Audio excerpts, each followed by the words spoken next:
Alright, so the long-awaited gear video is here. I'm going to try to put as much information as I possibly can inside of this gear video for a few reasons. Number one, because I don't want to make more than one video on this. And also, everything that I'm going to cover is very closely related to what we need to do. So the three things that I'm going to mostly cover right away are things like a 0 to 100 gear guide, meaning just now starting the game all the way up until you're starting to get your boss gear and into boss gear. I'm going to cover a little bit of fail stacking and different ways that you can fail stack and strategies with that as well. And then at the end of the video is going to be more for the more advanced people who already know what gear they want or what gear they need. And we're going to theory craft on a few different pieces and what would be important for you to use, especially with the oncoming new patches and the new upcoming gear as well. So feel free to skip around however you want through the video and where you think you are. But I believe that there's always something to learn, so it'd probably be a good idea to watch through it all anyway. So hopefully I'll see you guys through the rest of the video. Alright, so we're going to be starting with the 0 to 100 gear guide. Now, the first thing, this is the first picture, and all these are going to be linked in the description as well. So if you need a more intense and in-depth look at this, just go ahead and feel free to check the description and to do so. Basically, what we're going to be doing is getting the Azula set first, and then focusing on heave armor as well. Talking about the armor, heave armor is the best, mostly because of the max HP that it gives you. And the helmet is, essentially endgame. It is better than even the endgame boss pieces as well to a certain extent. So you can keep this all the way to the end. The main focus of how we're going to be planting a lot of this gear is something that you're going to use and keep for way on down the road. So we're setting you up early to take care of you at the finish line. And that's why we're using heave armor. Now what's unique here is the Roaring Magical Armor, which you get from the Black Spirit. And again, I'll post in the description how to get that, but it's essentially just a quest from the Black Spirit that gives you a very strong armored chest piece that you can use until you start to heavily upgrade near the end of the road.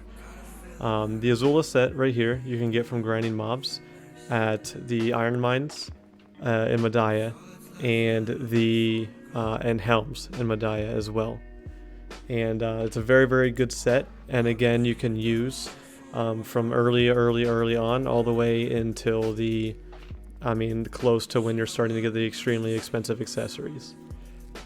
In terms of weaponry, we're going to be looking at using a Rosar, and this is for any class, mind you. I forgot to add, this is any class can follow these guidelines for the most part. Rosar main hand, and then you'd want to go for an accuracy offhand, because again, that's something that you're going to be using in the end game as well. So this is what exactly should be your first goal as a new player, is getting these items and enchanting them to plus 15, and getting the accessories as well. And obviously enchanting using black stones that you receive while grinding and through various Black Spirit quests as well. So this is now Milestone 2 that you should be attempting for while you are going for gearing up your character. Do mind though, every single class in this game does have a separate Discord server that you can go into for a more tailored experience in gearing up, and that will be posted in the description as well. So, for example, some classes like Witch and Wizard may not need to go accuracy offhand, but could go AP offhand. But again, I suggest this is going to be an all-around gear guide, and this does apply to most classes. Almost all classes, but just in case, I suggest checking those as well. And to break it off again, heave armor can be achieved directly from sniping off the marketplace and should be very, very cheap as well. So the next thing that we're going to be upgrading from the previous list here, as you can see, is we're changing the rings from normal Azula's rings to Duo Marks of Shadow. Now, as Duo Marks of Shadow is at 9 AP, whereas the normal Azula rings are at 7 AP. So only switch to a Mark of Shadow, obviously, until you always want to have positive progression and never want to have negative progression. So it's okay to save money for these things and to either buy them outright or fail stack to get these numbers. Getting a pry is extremely easy to get. and at about 15 fail stacks, it's like almost a 50% chance at that point. You know, it is very easy enchantment and nothing that you should be scared of. So getting pry is very, very reasonable for the rest of these armor pieces and weapons as well. As for Awakening, you can tell that we have Awakening by now, so you should be level 56 by the time you get all these things. We're close to, at least. And you do not want to get the blue Awakening weapon. Go ahead and stick with green and just level and enchant that, and just hold out until you get Dandelion, and that'll benefit you in the long run, and you'll be saving money. There's not a large upgrade between the green and the blue. There's no need to do that. And as you can see here, we also switched the Azula's belt for a Duo Schultz the Gladiator, because this is basically the next upgrade in terms of accessories. It's very cheap, relatively easy to get. It drops from mains, I believe, and getting Duo should be relatively reasonable. And we're still keeping the necklace from Azula as well, just because the stats are so good. And keeping the integrity of this 3-piece set gives you 300 more HP. And we're keeping the earrings because they give a max 25 HP as well. So we're keeping as much stats as we possibly can from the Azula set while also upgrading our other accessories. With these stats as well, you should be able to grind pretty much anywhere in Madaya and getting into the area of Fadis, which is over in the Kama regions as well. Also, as a side note, you can get the General's Belt from Black Spirit and enhance it to Pen. It is extremely easy to enhance, and is basically gifted to you from the Black Spirit. It gives you kind of a hand at trying enchanting anyway, if you're kind of nervous about enchanting accessories, so you can kind of see what it's like. Obviously, enchanting normal accessories is very, very difficult, so don't think it's going to be this easy, but the 12 AP against monsters is a large buff, and will help you grind if you decide to go this route. It is by no means necessary, and it's just something that you can do if you feel like it's necessary or want to try it out. Alright, so as you can see here in the next tab, we have changed quite a bit, and we're also introducing crystals to our gear as well. Now, prior to this, you still need to make sure that your attack speed is 5 and your crit is as high as 5 as well. I mean, essentially as high as you can get it, but while saving the most money. Do realize that if you die to mobs or PvE, you will lose crystals, so be cognizant of that, and be careful when you do put crystals in your gear, because you do not want to lose these things and waste money, essentially. These should be a almost permanent upgrade for you, because you don't want to make this a thing that, you know, wastes money while you're trying to gear up. So before we talk about the crystals and what crystals you should use, let's talk about what changed in our build. So by this point, you should be close to grinding in Valencia with the upgrades that you have. You can tell that most of our weapons have been increased and enchanted to try at this point, and we changed accessories in a few different ways. We still have a Duo Schultz belt, still keeping that, but a lot of places that you can grind in Valencia, whereas you're grinding in groups or just based off of money that you get while grinding, we've moved over to a prize Serap's necklace for our necklace. Now, as you can tell, also I want to address that a lot of things have changed in this build, and by no means do you think that these are all going to change quickly or that you have to focus on all of these things at the same time. I suggest picking something and separately working towards that single goal and then moving on from there. So in the past, you can tell that we changed just the rings. So just focus on the rings, you know, just focus on one thing at a time and choose to upgrade that and then move on. So we have a Pry Serap's necklace, and then remember, it has to be Pry in order for it to be an upgrade, because the Azula's necklace has 11 AP, whereas the Pry Serap's necklace has 12 AP. Now you might be wondering, why do I care about getting a Pry Serap's necklace if the Azula's was only 1 AP less and it gave me DP? Well, again, we're focusing on this gear because this is gear that you're going to use in the future, and it's going to benefit you long term. So we're building up to that, and that's why we're upgrading slowly but surely and in a more concrete manner. So that's why we're going for the Seraphs, because later on it's going to be extremely useful. We've also changed the earrings now, where we broke away from the Azula's earrings, and we're going for a Duo Witch and a Pry Red Coral.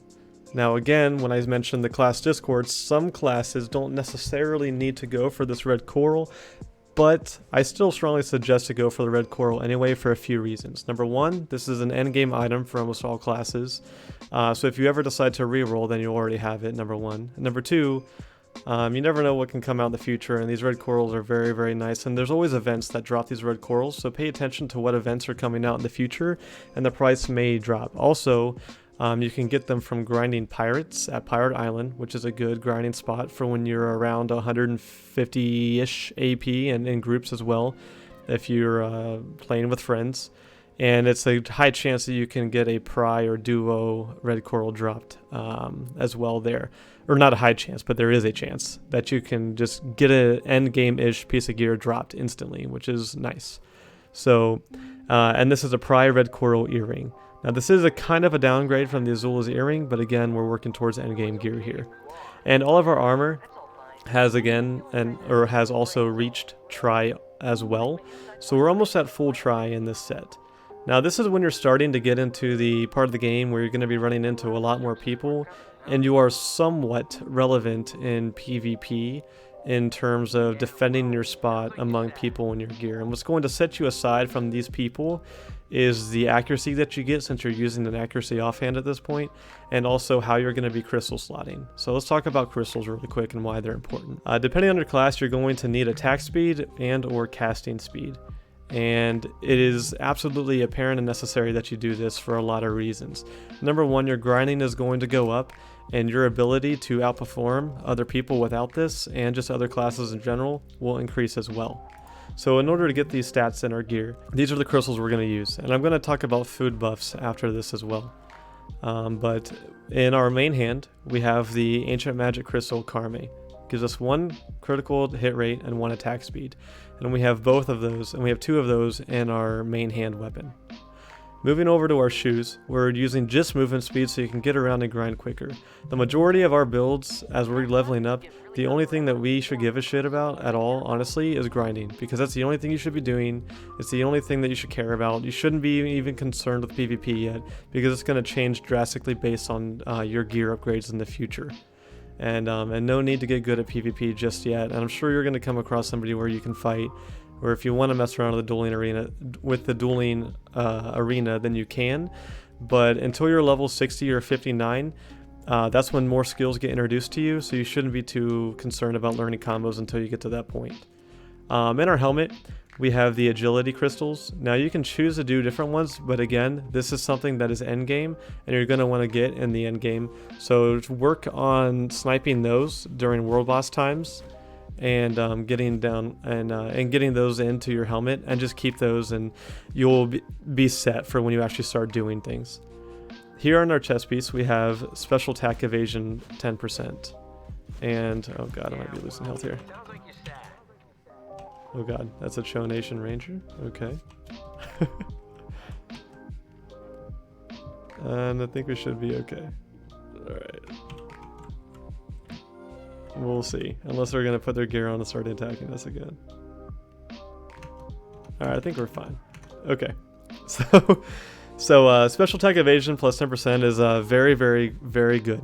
This is again endgame crystals, but they're very cheap, so do what you can to take these off the market, and these are very PvP oriented.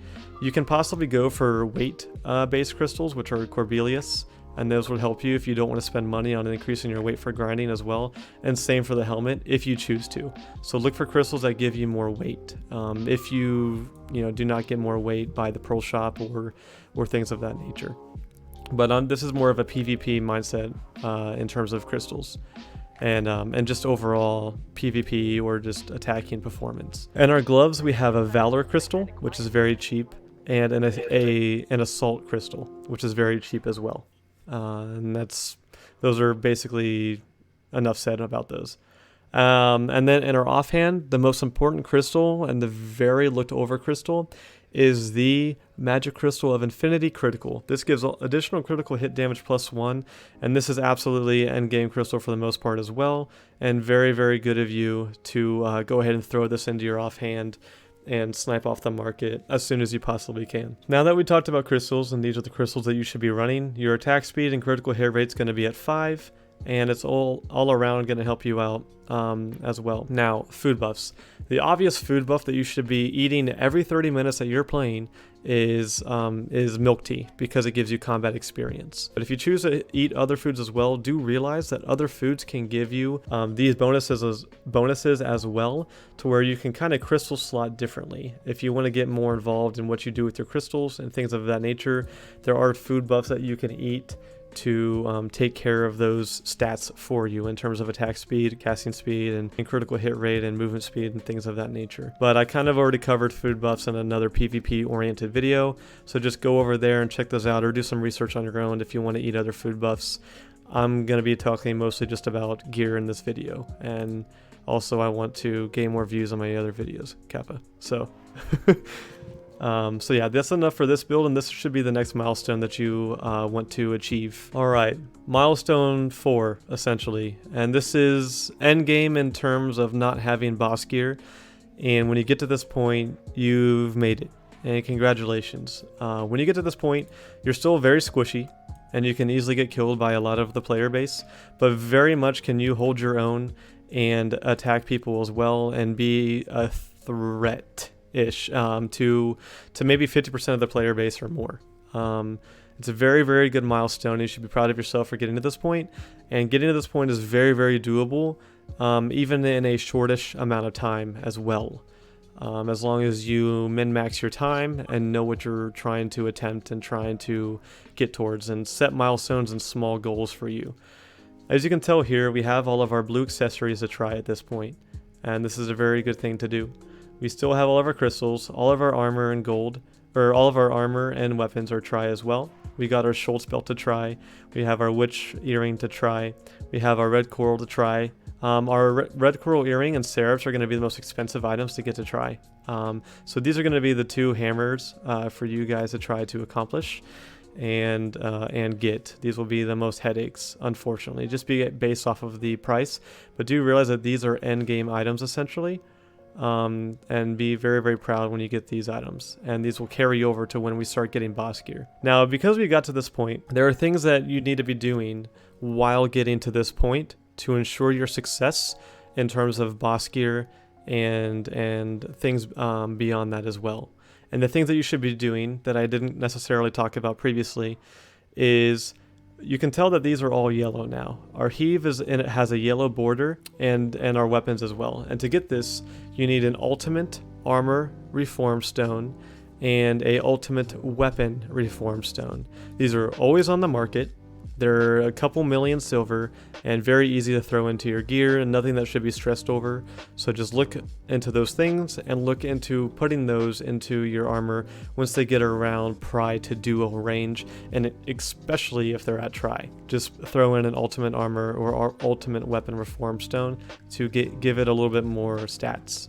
That's all you need to know. There's nothing really important in terms of that, other than knowing that you have to do so and to do that. While you're getting this gear, you need to be running as many world bosses as you possibly can, and there is a boss Discord that I will be throwing into the description as well that'll let you know when world bosses spawn.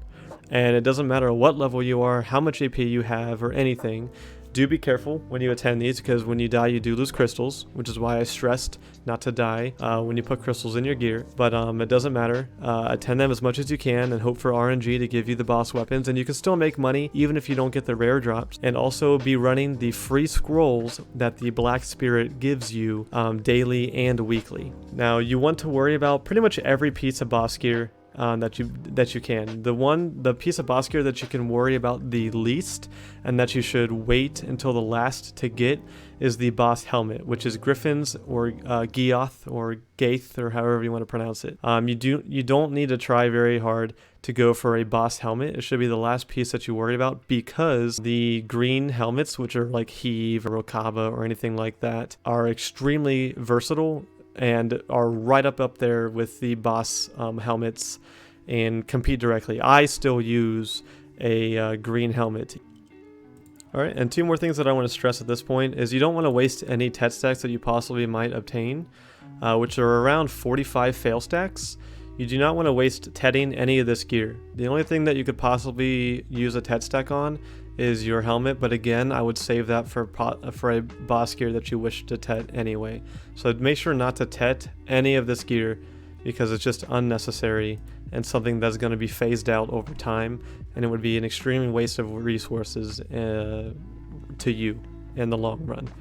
Also, I want to stress that if you already have Granil or like Rokava gear, and you think that you have to roll heave, you do not. This is just my suggestion, and it's nothing that's going to cost you an arm and a leg to just keep on the path you're going and just save up for boss gear and save up money. So no worries there, just stay on your path and follow this guide and just interchange what you have with heave in terms of what you want to be going for, and you'll be okay. You don't need to have heave. This is just what I recommend if you haven't, or if it's early enough for you to change. Also, in terms of gear, do realize that you're going to be getting a lot of money from grinding, and sometimes it can be beneficial to you to just buy out some of these things outright from the marketplace, already ultimated, which is when you use an armor or weapon reform stone, so already a yellow grade essentially, and just buy them at try or duo based off of the money that the games are going to give you for free for joining essentially, and grinding as well.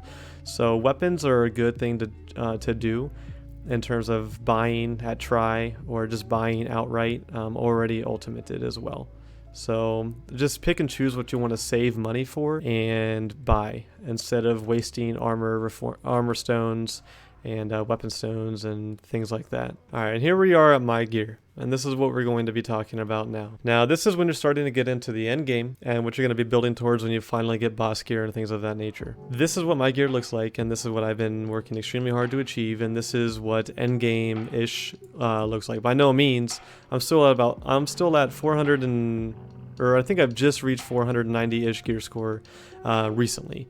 And I'm going to show you guys kind of what my gear was from the beginning when I started making videos to now as well, and how I've progressed. But as you can tell, I have a few tet pieces that I've tried to tet over time. I'm still using a Try and Mark a Shadow.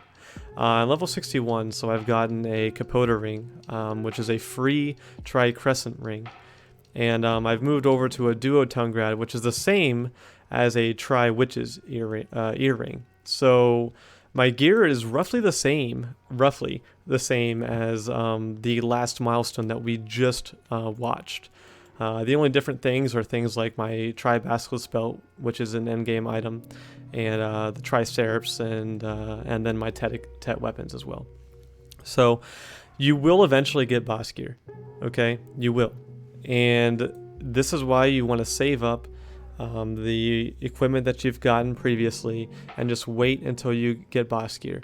Now, some people do a few different things. By this point, you should be knowing how to make money in terms of life scaling based off of my or other people's videos. You should know how to make money based off of all the grinding you're doing to get to level 60 at least, because it's relatively easy over time to get, and it opens a lot of possibilities to you. And you can either choose to buy either tet or try boss weapons and armor, or save up enough money to try to attempt to enchant them to try, and that'll boost up your gear score as well.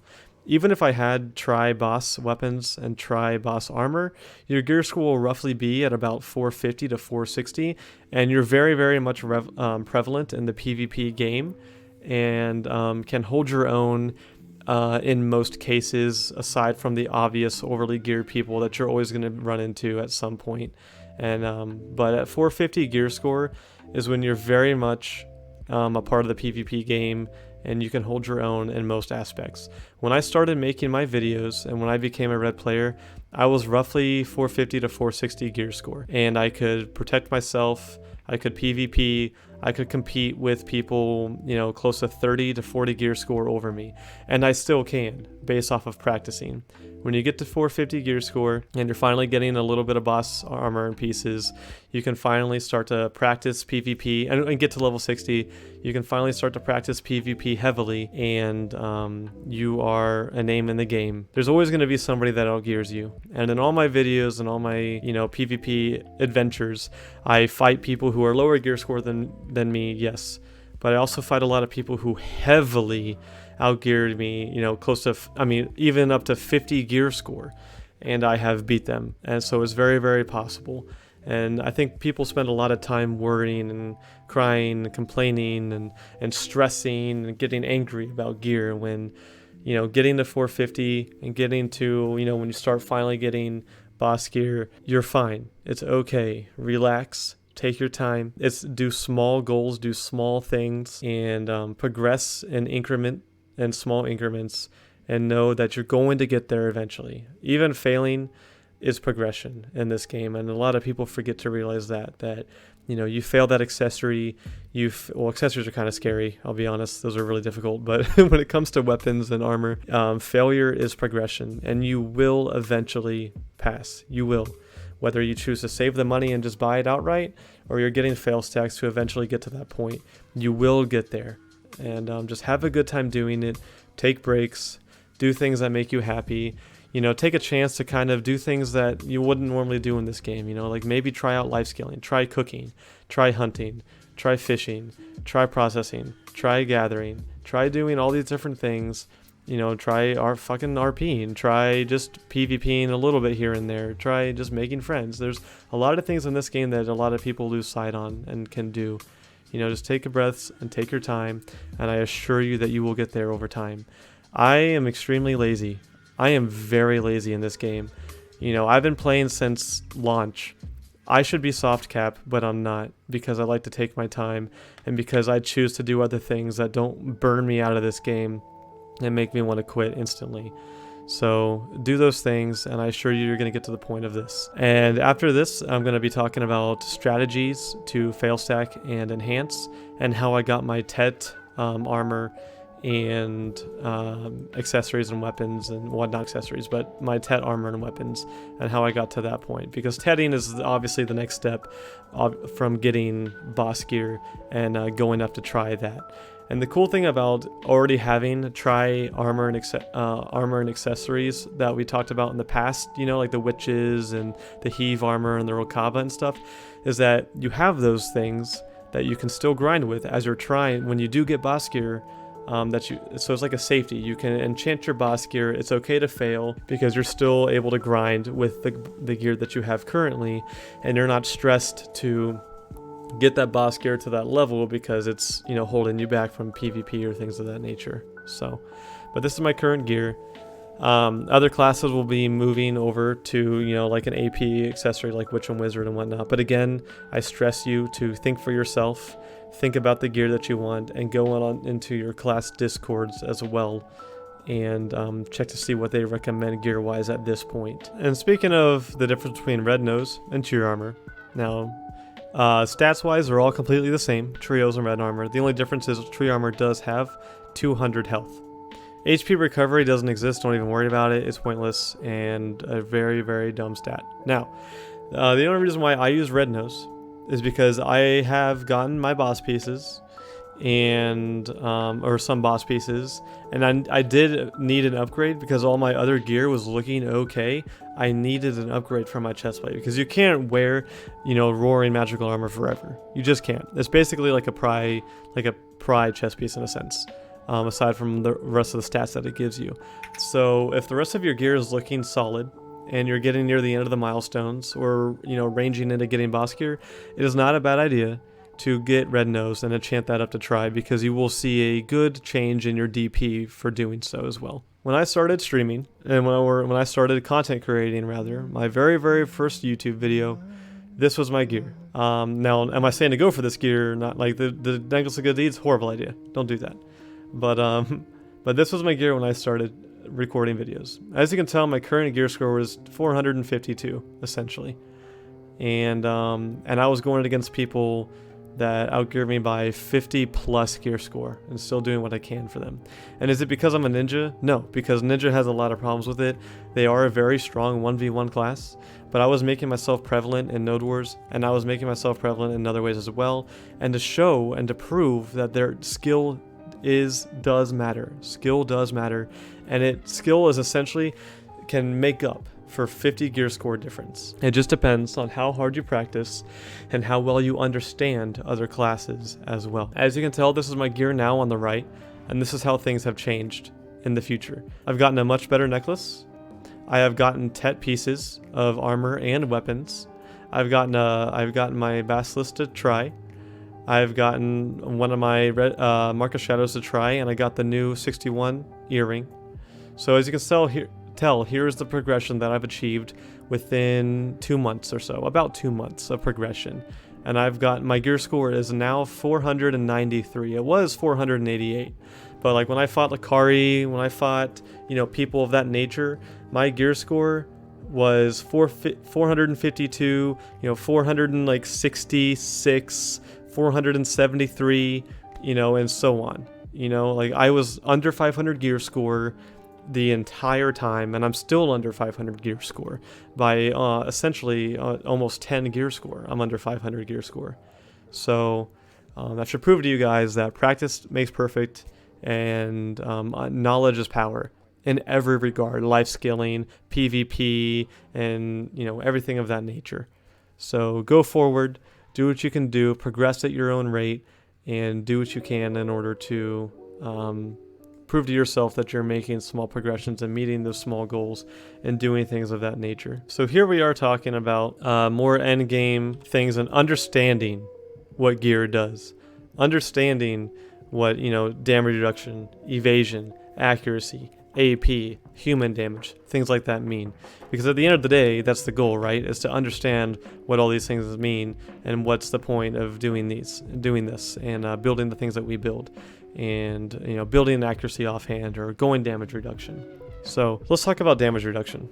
So damage reduction is something that nullifies and directly counters AP, because AP is the amount of damage that you can do. The more damage reduction that you have, it will help you survive players that have a high amount of AP, and it directly counters that. Now, on the other side of the fence, we have accuracy and evasion. Accuracy directly counters evasion, and it also overpowers evasion. The more, essentially one accuracy is like 0.5 evasion, roughly. This is just numbers I'm throwing out, but to kind of put a visual perspective on it. So one accuracy is only half of an evasion. So it hard counters evasion. So it kind of makes evasion very negligible and hard to work with. That's why that so many classes are going with damage reduction. The only reason why you should stick with evasion is if you're already an evasion based class. Things like possibly Striker because of their passive, and definitely like Ninja and Kuno because of our buffs and passive evasion that we get as well. And that's basically it. Otherwise, you should go damage reduction, and Strikers can... Zix, would you suggest Strikers to still go damage reduction anyway as well? The way my thoughts are on evasion and DR, it's better to go DR on Striker, just because even though we have these evasion passives, our base evasion isn't that high. Gotcha. Compared to classes like Sword, Uno, and Ninja.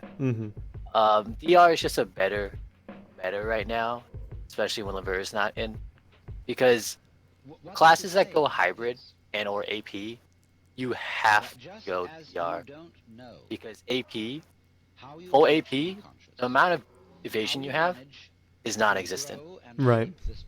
When you go evasion, you kind of have to go at minimum hybrid or full evasion. Yep. To make it worth it. Exactly. And I agree, and that's why my build is the way it is. I'm not 110% evasion, even though if you are going to build evasion, you have to go high evasion, because evasion is a skill that stacks upon itself, and it is only prevalent the more you have. So in order for evasion to count, you want as much as you possibly can, or else it's just not worth it. And the reason why I'm stacking evasion the way I am, especially with the new gloves coming out, that's going to very, very, very much benefit my evasion build, because the new gloves in Dragon are like an evasion based glove, and that's something I'm pretty excited about, and I think will buff my my overall DP set as well, especially because most classes are just going heavy AP now. Now, talking about accuracy, again, class discords, but most classes only need about 350 accuracy roughly to PvP efficiently, and to just start building AP once they hit 350 accuracy. But some classes will require more, like Ninja and Kuno. Kunos need about 360 accuracy, and Ninjas need bare minimum 370, I would say, accuracy. And in order to find these things out, just go to the question marks next to your gear, or use BDO Planner, and they will let you know. As you can tell, I actually have more damage reduction than I have evasion in my gear set, and it still helps me out tremendously. I do have a lot of hidden evasion, or a decent amount of hidden evasion, because of Rooftop and also my crystals as well, so that's something to take into account.